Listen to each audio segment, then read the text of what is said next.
Why am I talking about all of this? Why am I talking about the value of life? Because we get so busy. We don't understand what people have to go through. We here in America, in our the the lays of our comfort, the everything we have to do, the driving to a school to pick up our kids, the going to the grocery store, to waiting in line to getting a Nintendo Switch. We're so busy with our life, and we don't understand the value of those around us. See those veterans who struggle in those places. What if we begin to take time to sit down and have conversations with them?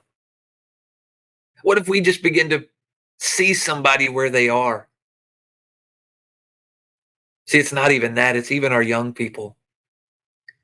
Post COVID, in the age 13 and I don't even remember the numbers. I had it written down and I know where I put it, but in our children. So I believe it was like 10 to 12 range. Suicide post COVID is the number two cause of death for that range. 13 to 16, it's the number three cause of death in that range. And those numbers may be, or the ages may be a little bit off, but I can assure you that it's closer than we can imagine. 10 to 16 years old. We have our children struggling with suicidal thoughts. Why? Post COVID, we've seen the largest uptick in this. Why? Because of isolation, because of thoughts that they have now, because in moments where we should have been there, we weren't. We just expected them to get through it. Why? Because they're durable. They're kids. They can do this. I remember when I was a kid and I jumped out of trees and I had a parent or a dad or a mom that just said, just get over it, boy. Put your big boy underwear on and just get over it.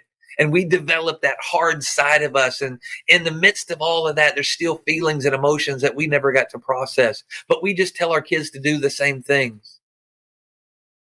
COVID did a number on our children. Placed in uncertain circumstances, with all the fears and anxieties of everything around us, death, the news that highlights it, the media, all the things. Fear and anxiety have become the commonplace, the language of a culture. For the better part of 2 years, division, separation, isolation, fear, anxiety, disorder. And now we've arrived at a place where so many people still feel unseen and unheard. So many people who struggle in moments of indecision that made maybe a mistake along the way.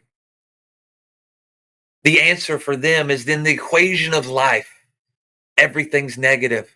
And they isolate it down to the one thing they control themselves. And they say, I am the common cause. I am the negative. And if I can just remove this one negative, then maybe everything will work out. The one thing I have control over, the one thing that if I see affects everything.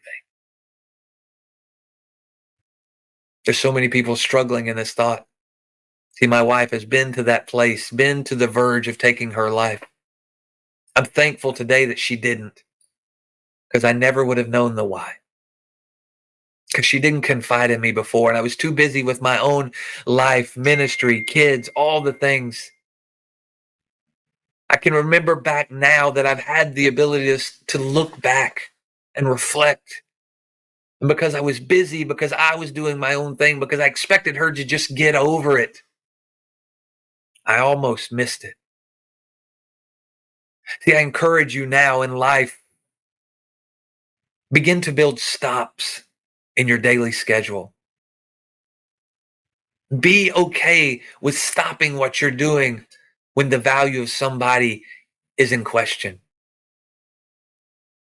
Don't let your calendar, your schedule ever undervalue the people around you, especially the people you love. Stop, Look, Listen is more than just a railroad crossing promotional video. It's the cry for humanity today.